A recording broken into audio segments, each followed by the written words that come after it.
açık veri ve yapay zeka oturumu yönetmek üzere Yapay Diplomasi Komisyonu üyesi, AB İşleri uzmanı, kıdemli yapay zeka politika uzmanı Sayın Çiğdem Akın alkışlarınızla sahneye davet ediyorum. Heyecanlı bir oturum bizi bekliyor gibi robotlarla birlikte hoş geldiniz.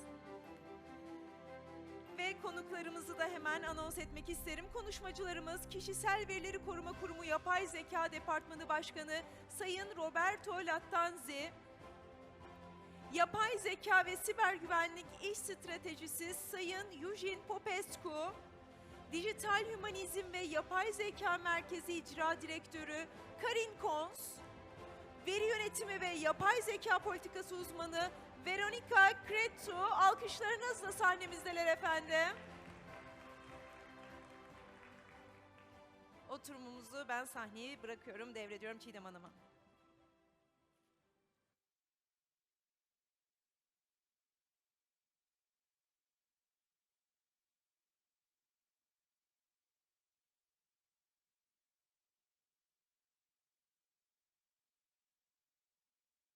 Okay. Sorry, ilk önce Türkçe başlamak istiyorum izninizle. Kıymetli Hazırun, sabrınız için ayrıca teşekkür ediyoruz. Karin buraya oturmak istedi. Ben de onların arasında sizinle burada yüz yüze sohbet imkanı buldum. Sağ olsun. Birazcık daha sabrınızı rica edeceğim. Kısa bir oturum olacak. İzninizle bundan sonra İngilizce devam etmek istiyorum. So good afternoon, everyone joining us here and online. Welcome to our panel. We will be talking about open data and AI, and we have our distinguished speakers from different parts of Europe actually today. And I was planning to introduce them to you in detail, but I don't want to keep you long before lunch. So they are well-known experts in their areas of study. So welcome again. Thank you for being with us. So Veronica, I'd like to start with you, if that's okay. You're an independent consultant in tech and governance, and actually you are the expert on open data. As you know, UNESCO says open data is a must for AI. EU says there is a symbiotic relationship between the two. So could you tell us why open data is important in the field of AI and its role within the bigger picture, I mean in the digital governance framework? Thank you. I have a couple of slides. Let's see if this works. Okay, I don't see this working. Okay. Yeah, first of all, hello, and it's a pleasure and honor to be here. Thank you so much for the invitation and congratulations for this wonderful event.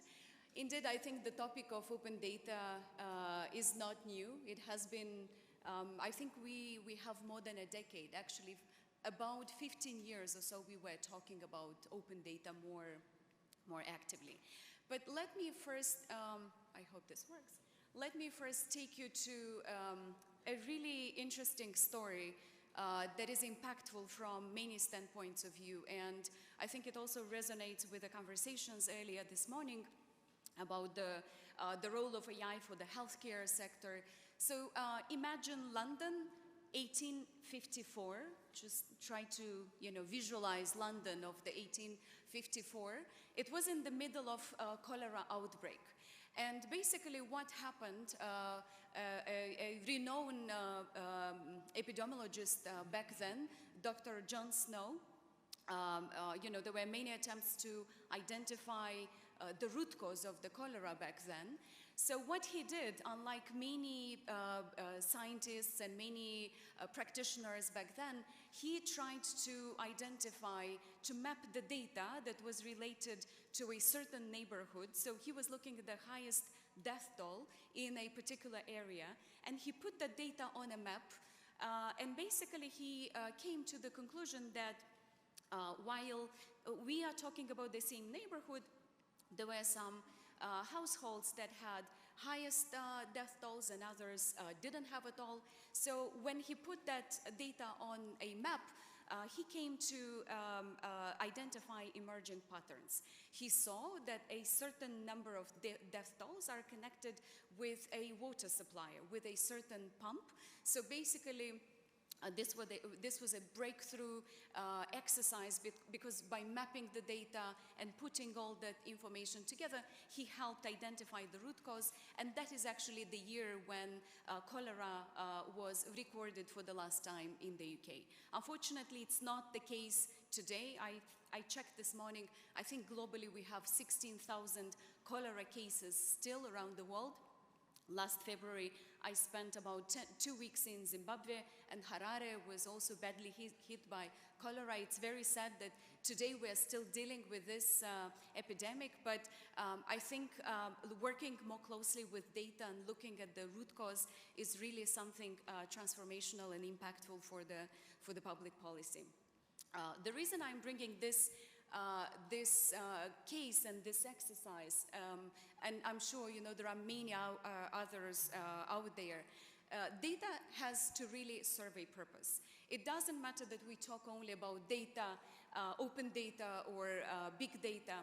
We really need to understand what is that something that we can do with it.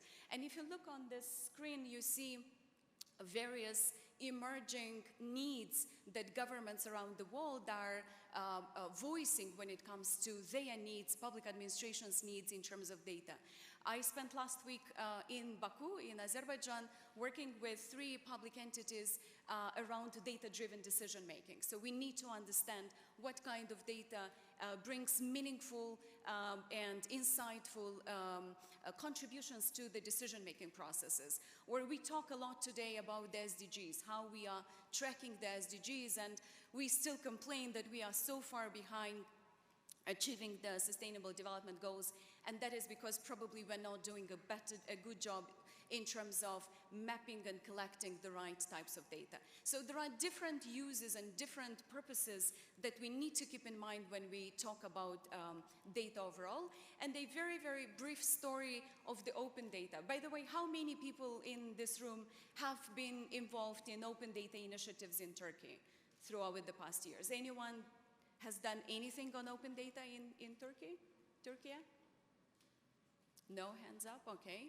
Okay, so, but I have to tell you that I checked, you have several municipalities in Turkey that have open data portals. So I think there is a lot that you can build on your own data. But on the open data, in 2013 and 2015, we had 2 open data barometers. Turkey was also part of those assessments. But then in 2017, there was the last assessment on open data, and it was a limited edition. It was just a number of countries that were part of that. And then there was a break. Then we had no idea what was happening in the open data space. And in between, I think, 2011 to 2017, we've seen an emergence. It was a boom. Governments around the world were talking and, boasting with their open data portals. They were doing open data hackathons. There was so much going on. The government of the country I am originally from, Moldova, Republic of Moldova, in 2012 we adopted one of the breakthrough methodologies for publication of open data. And I remember one of the officials, senior officials in government, he said, we know that opening data and open data is painful, but we want pain, so we go for that. So basically they mandated every public institution to open up to 3 data sets minimum per month. Was it an impactful, was it a sustainable process? In 2020, 2021, we tried to understand what was happening in the open data space through the lens of the Global Data Barometer. Global Data Barometer is the first attempt after the open data movement to try to understand how countries are doing in terms of their initiatives on open data. And you see, no country scored above 70 out of 100. Average score was just about 38 points out of 100. We see that only 10% of the data sets met all the open data criteria.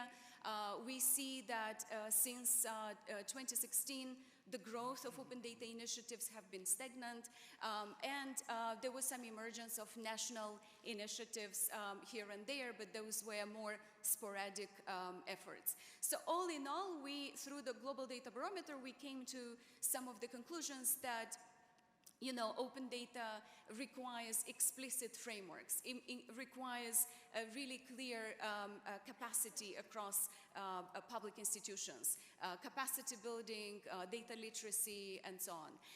Here is just to mention that globally, we have about 170 both national and local governments that have adopted or they opted in to the Open Data Charter principles, which really explicitly state what is that something that the principles, and what is that something that governments at national and local level could benefit from. So all in all, I think one of the most important lessons for me is that regardless the boom and why the boom has not been sustained, because open data should not be a separate, isolated, in silo agenda. It has to really deliver public value. It has to be part of a broader, comprehensive data governance framework. And as you see here on the screen, this is an attempt on my end, and I've piloted this approach in 3 countries around the globe. And as you see, open data is just a tiny element of the broader data governance framework. It's one of the elements under the data, knowledge, and value creation. So open data has meaning and purpose as long as we can extract value, as long as we can generate insights that are meaningful for the decision-making processes, for the policy development, for the evidence-based policy making, and so on. And in terms of this particular data governance framework, I just shared that I implemented it in a number of countries. It's a maturity framework that helps you look on a scale from 0 to 4, and then across all the pillars and all the elements, I have defined certain characteristics for each level. And the reason this is important, and this is an example of the results from one of the countries where this has been implemented.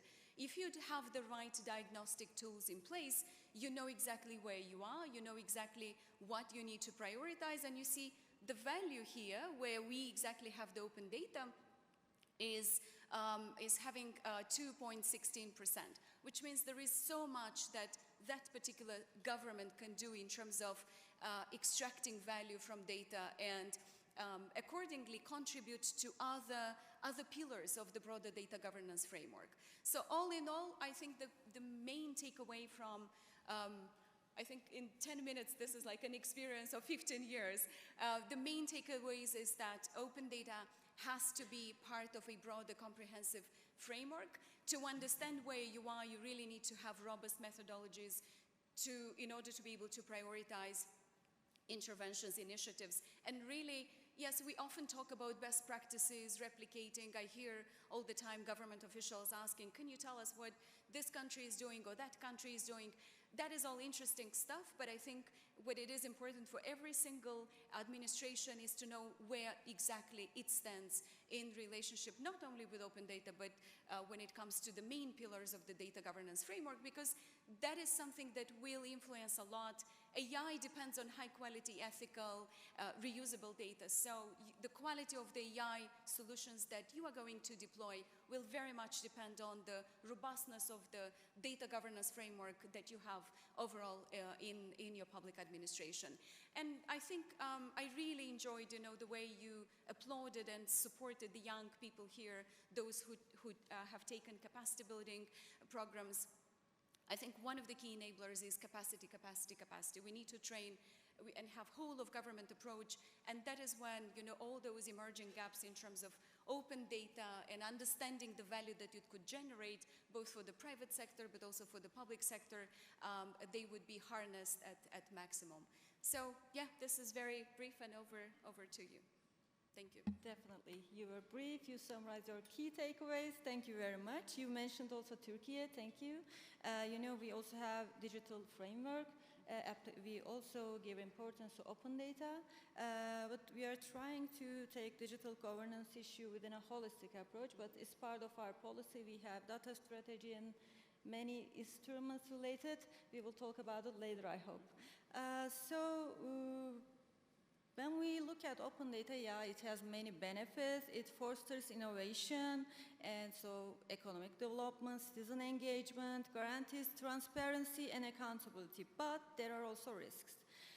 For instance, when we combine different sets of open data, it may become possible to re-identify personal data.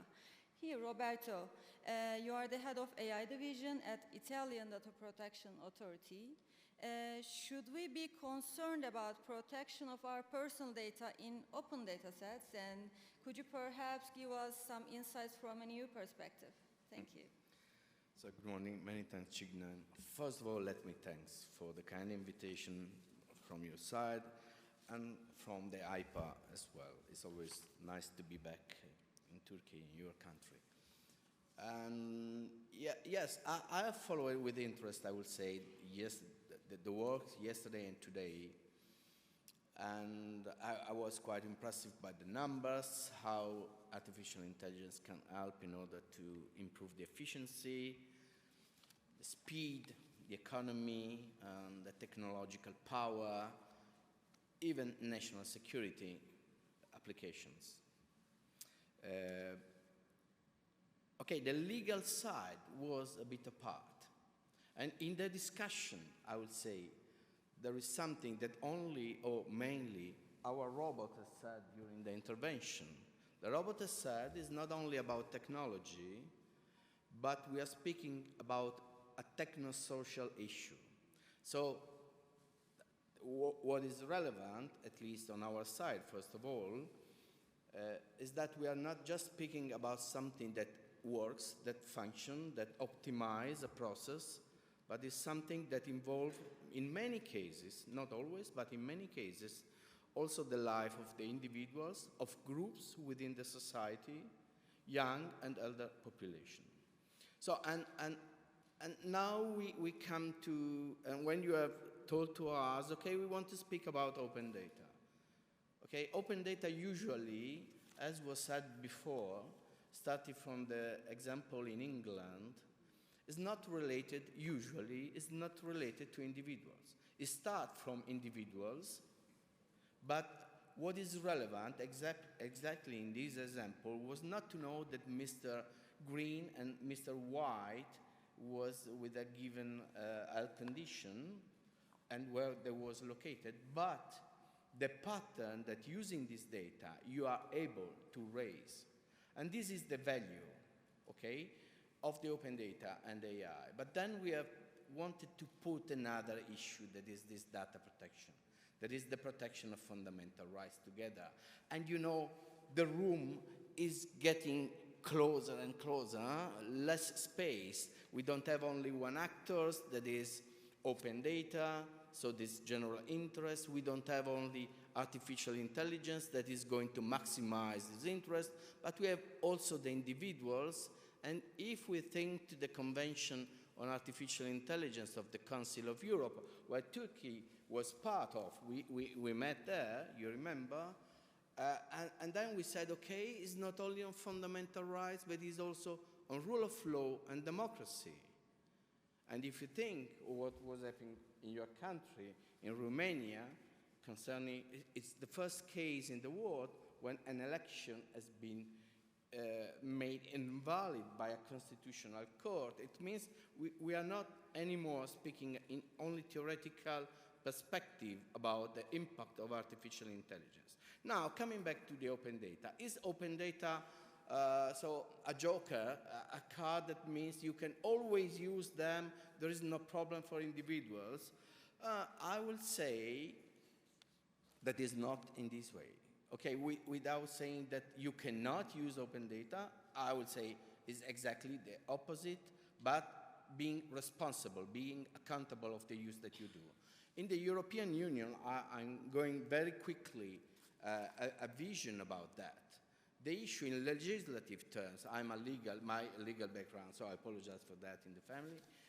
is that, as you see, starting from 2003, we had three legal interventions at major level concerning the open data. And the idea was to make the use of this open data, as has been said, in order to promote transparency at the beginning, but even to prompt the market in using this data for the social benefit, I will say.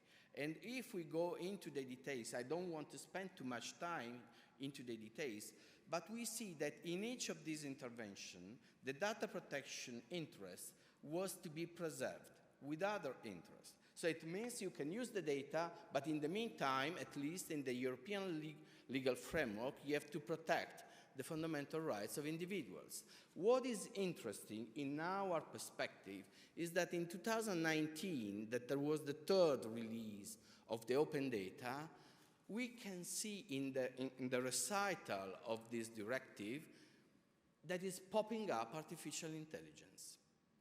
Before it was not there. This is not the first case, it's the second one. There was a directive on non-personal data in 2018 when artificial intelligence is mentioned. It's the first time when in EU-level documents you mention together with, and it's not by chance, the open data, also the issue of the artificial intelligence. It means that artificial intelligence needs, as you all know, and you all teach to us, data, personal data, only data, data in the middle. Okay, we can discuss this point, but in order to train a model. And we find here 3 or 4 times the use of artificial intelligence, I would say, very long before the adoption of the Artificial Intelligence Act that was in 2024. So that's the history in the European Union. I don't want to stay in the details here, but this is the main message. When then you move to the Artificial Intelligence Act, so the regulation that has been adopted at EU level last year, then you find again that something is made clear here, is that you can use artificial intelligence, but again, you have to protect the personal information, so the data protection and the private life of individuals. It means that it's difficult, but what we try to find in the EU legal framework is to enjoy all the potentiality coming from the innovation. We are not speaking only about innovation, we are speaking about safe, sustainable innovation. It means that it has to look to the environment, it has to do with the fundamental rights of individuals. It's not the technology in itself. In this perspective, if we can enlarge a bit the framework, we are in the middle between US and China. We are not looking at innovation in itself, but to a kind of innovation. Theoretically, it's easy to say, practically, it's difficult to do. How this can be done? There is some hints in this directive that we are mentioning. One is anonymization. So the people that is working in this area, if there is a technological application concerning individuals and groups, as here we are not only speaking about, I don't want to speak about privacy, but there is also the issue concerning the group privacy. Obviously, that is quite relevant. So the anonymization is the first thing to mention. The second one is the purpose limitation. You cannot use a data set for a purpose that is against the original connection. So you have to take in mind this when you go to use this kind of data set, even for training algorithms. And the third point is, how can I put this concern in the machine, in the design, I would say, in order to have an ethics by design or privacy by design tools.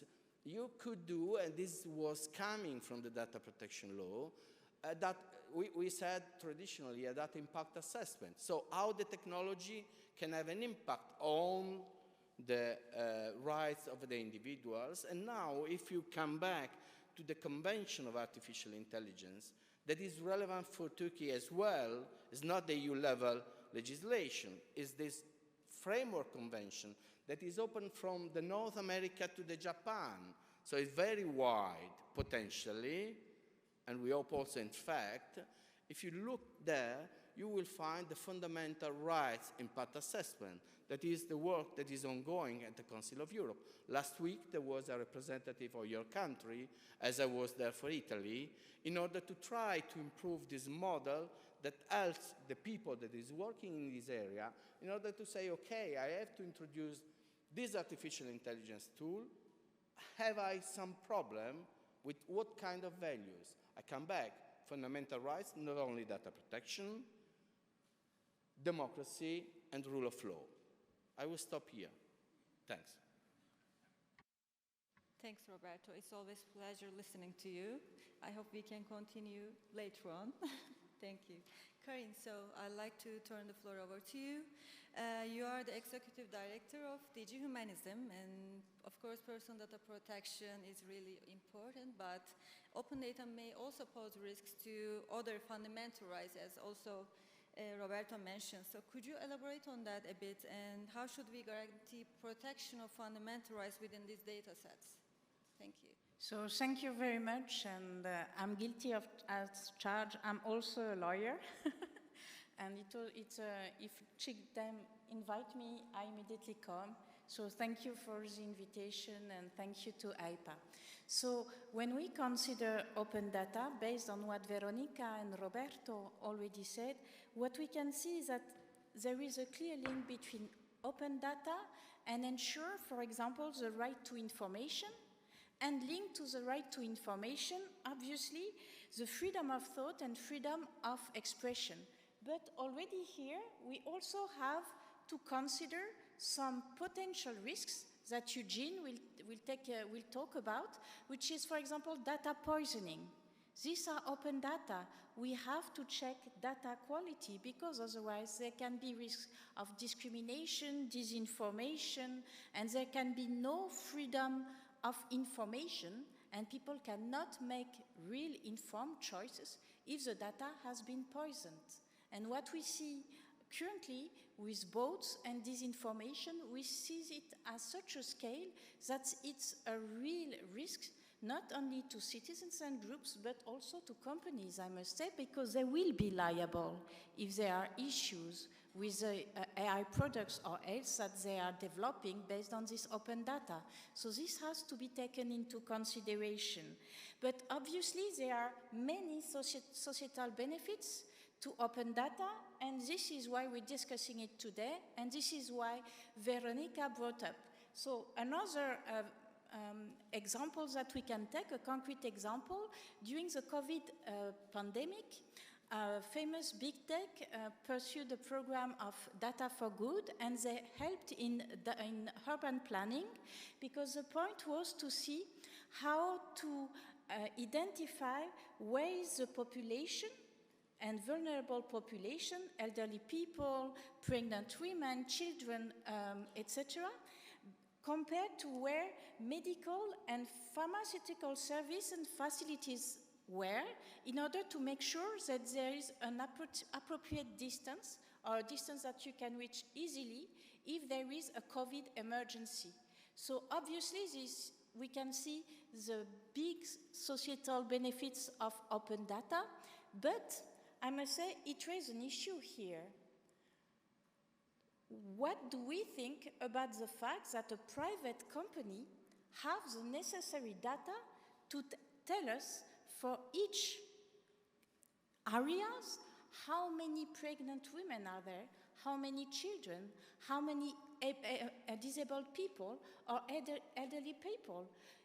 Do they have the personal data of these persons? Is it problematic? The problem will be private mass surveillance. So this has also to be taken into consideration, and this is why, as mentioned by Roberto, we absolutely need safeguards. So open data can be good, but with the necessary safeguards. And here, obviously, with the examples that I gave you, we immediately think of the right to privacy, of course, the right to personal data protection, and you ask about remedies. So there are obvious remedies that we already know how to implement, such as data anonymization, but obviously, as you mentioned, we have to make sure that when we correlate data sets, the identity of the person cannot be uncovered, because people could be, the data could be for negative purposes, but there's also techniques to prevent and limit the extraction of personal data. So we have to make sure we identify risks, we assess them, and we mitigate them.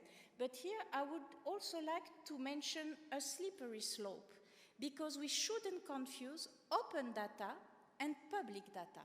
This is not the same thing. So currently, right now, Meta has announced that it will use personal data from Instagram and Facebook to train its AI models.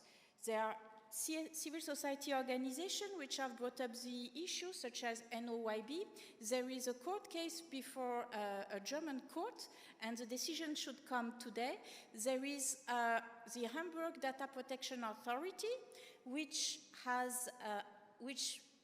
might activate an urgency procedure in order to suspend this training for 3 months, to have the time to assess what happens, and for all data protection authorities, together with the Irish Data Protection Authority, which is the competent one, to decide what should be the answer to this collection of personal data. So here, there might be huge issue. Why?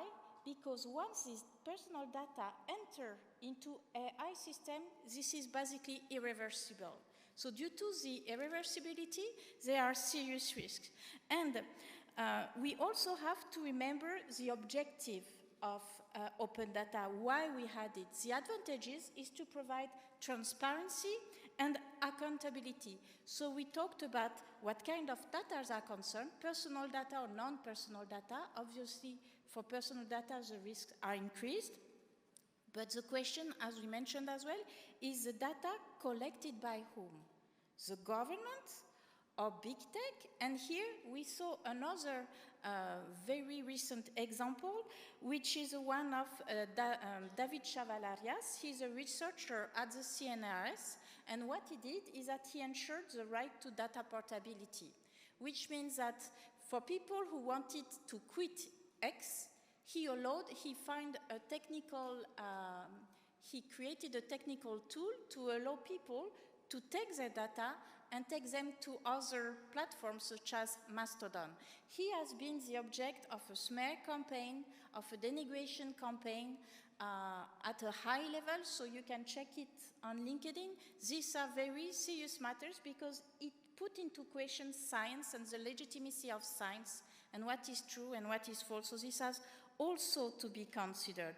And here, open data shouldn't be a Trojan horse for big tech to collect ever more data. Open data for general interest, yes. Open data as a Trojan horse for big tech to collect data. Public data, not necessarily open data. Not necessarily. And I would like to finish by maybe enlarging the topic. As Veronica mentioned, we should see it in the broader ecosystem. What about open source? What about also AI model and systems? How they are, what is the logic of the systems? We have a lot of difficulty to get algorithmic transparency, which is a right, and we should have access to the necessary documents in order to see how these systems work. So when we talk about openness linked to transparency and accountability, it is good to see it in its ecosystem and broaden the discussion and make sure that all these parameters and all the openness and transparency and accountability are taken at every level to have a respect of the rule of law, basically. So that's what I would say. Thanks, Karin. Thanks for bringing think and do perspective to us. Eugene, thank you for your patience. I know you have to catch your flight, so we will be short. So you are a cybersecurity expert and a businessman in Romania. Thank you very much for your invitation, and I'm very glad to be here with you in this format and as well in this beautiful event. Thank you, AIPA. I will bring into discussion some cybersecurity aspects in a more general approach, but also some tackling some of the ideas already mentioned by the previous speakers. I will talk about the risks and also the opportunities, because some risks have the potential to be constructive and help us in development and growth of multiple areas in our lives. And I will also focus on the humanistic side of the cybersecurity, the non-technical one, because the technical one basically remains unchanged. It is well known and matured in the industrial domain of study. Generally speaking, we build technology to externalize and expand our abilities. Earlier, I think Veronica mentioned that we need to offer some purpose to anything that we build. With traditional IT technology, for example, we have everything under control due to the fact that all the programming lines do exactly what is written in them. Now, AI technology is a bit different in the sense that it tends to offer outputs based on inferences and complex computations that are not under our direct control. No matter whether they are good or bad, we expect at some point to be more or less kind of a surprise when we receive their outputs. What is the relevance of the open data in this context? Well, open data propagates, and along with it, all its qualities and flaws propagate as well and predispose the systems to create loopholes and self-amplified effects. Roberto mentioned earlier about the need to self-sustained development. For this, it is compulsory that the open data and the systems to ensure stable growth in the long run. Open data needs to propagate safety and stability, and also reliability. I offer you here a graph that I thought on my own in order to very simply explain our relation to the technology that we build. So we build technology to make our lives better, more comfortably, fundamentally. We want it to be easier and to allow us to use the time at will. We may find the ideal situation in the top right corner, where I envisaged a good working and autonomous AI system doing its job autonomously. But until then, what we actually have today is either the choice of doing things by our own, for which we have total control with a balance between comfort and workload, but no delegation or expansion of our abilities. In the same time, we have the legacy IT, which brings in a bit of automation and scaling, thus more comfort, but not enough to feel that we could delegate tasks to some trustful autonomous AI. And we also have an imperfect version of AI for the moment, which seems to be a good start for the practical implementations of the AI domain of study that has been developed in the past 40 years or so. But it's far from being what we aim for now. It needs constant double checks for its outputs. It needs thorough testing and certification, and many, many more requirements to actually ensure a common management and use as a mainstream technology. Here I agree with the Aselsan CEO, who said yesterday that nowadays AI is rather burdensome than comfortable. And we'll see in the next slides that in order to take AI from imperfection to autonomy will take us consistent efforts on multiple layers of social organization. Personally, I don't think there would be any shortcuts in this road to gain autonomous AI. We need to put in all the work. Cybersecurity covers both safety and security aspects. By safety, I mean unintentionality and vulnerabilities, and by security, I mean intentionality and threats. cybersecurity aims to protect people, resources, processes, and assets. The protection of assets is done through legacy cybersecurity. I already mentioned that there is nothing much changed in regards with the AI because the cybersecurity is already a mature domain. Then the protection of processes is a bit more complicated. It's way too much information here, but I only, and according to, and comparing to the entire information that would be necessary to be presented is still too less here. But for example, we need to take care of protecting the entire life cycle of the technology, especially in the development phases. Veronica showed us earlier the high complexity requirements for the standardization frameworks, for example. Then the protection of the people side is even more complicated, but a bit more in our control, I would say. We can do things individually to protect ourselves while using AI to avoid any harmful impacts on our psyche or abilities. And we can build social institutions and mechanisms to ensure proper certification and compliance of data and systems to avoid the replication and propagation of the faulty ones. I will only mention here one of the most important, in my opinion, the locus of control.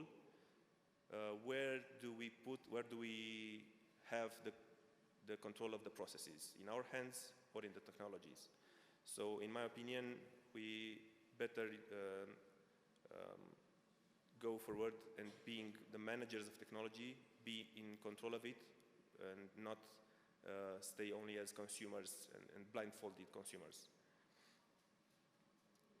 The previous slides comprise only a glimpse of the entire spectrum of risks. So there are quite many of them. The tactics, techniques, and procedures of the attackers grow constantly. In the landscape of risks, we may see a plethora of opportunities for improvement also, for ourselves as individuals and for society as the ground for the Commonwealth. We have the opportunity to upgrade the security mechanisms on the supply chain of the digital technology. We have the opportunity to rethink responsibility in the development processes. We have the opportunity to become a better version of ourselves as individual beings with a higher sense of critical thinking and a sharper self-awareness. And we have the opportunity to build new institutions adapted to the technological realities of the present moment. As key takeaways, I strongly encourage states to develop bodies for certification of data quality. Of course, I recommend all the developers to take full responsibility in the entire development lifecycle, and for us as users to analyze and double-check the AI outputs. And as I said earlier, we shall be more managers rather than consumers. In the end, I reiterate the obvious. We all expect AI to make our lives more comfortable and luxurious, and I think we can do it, at least by making sure we always deploy high data quality and algorithm robustness. Thank you. Thank you, Eugene. Thanks for being short. Cybersecurity is at the heart of safe AI always, so thank you. So thanks for being with us today. We value, your cooperation. You're here with us. Thank you very much. And as I say, when data is digital, it has no borders. So we must cooperate internationally, globally. So let's cooperate. Thank you. Thanks for being with us. Çok sağ olun. Konuklarımıza çok teşekkür ediyoruz. Hediye takdimimiz olacak. Hediyelerini takdim etmek üzere Sayın Zafer Küçükşabanoğlu ve Medya İletişim Komisyonu Başkanı Derya Gül Ünlü'yü alkışlarınızla sahneye davet ediyoruz.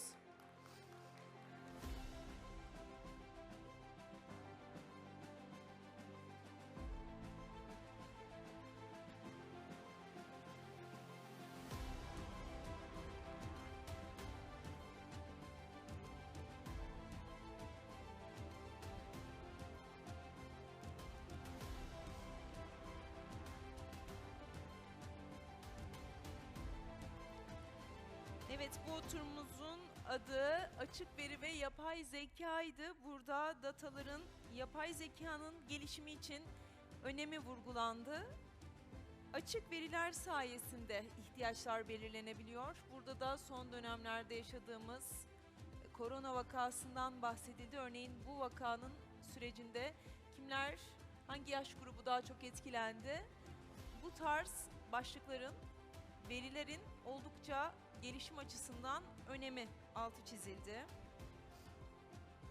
Ama tabii ki bu veriler toplanırken belli riskler var. Örneğin kişisel bilgilerin açığa çıkması, sızması, istenmeyen başka alanlarda kullanılması gibi.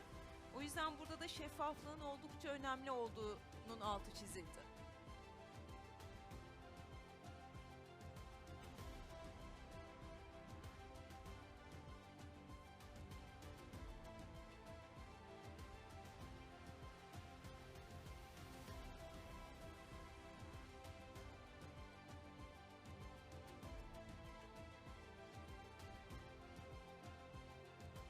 Konuklarımızın ödüllerinin takdiminin ardından da kısa bir aramız olacak.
Sadece Türkiye'den değil, dünyanın dört bir yanından ağırlıyoruz konuklarımızı da. Böylelikle zirvemizin ulaştığı alanlar çok daha geniş kitleler oluyor.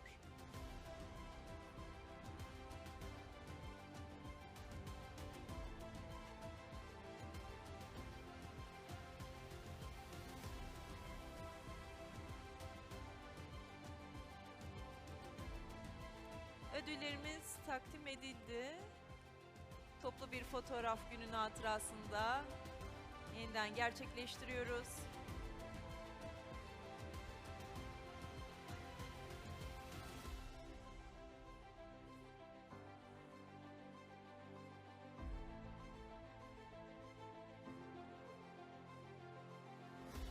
Evet, çok teşekkür ediyoruz herkese de. Değerli konuklar, bu oturumumuzla birlikte öğle yemeği arası veriyoruz. Saat 14'te yeniden burada buluşmak için sizleri bekliyor olacağız. Hoşça kalın, şimdiden afiyet olsun.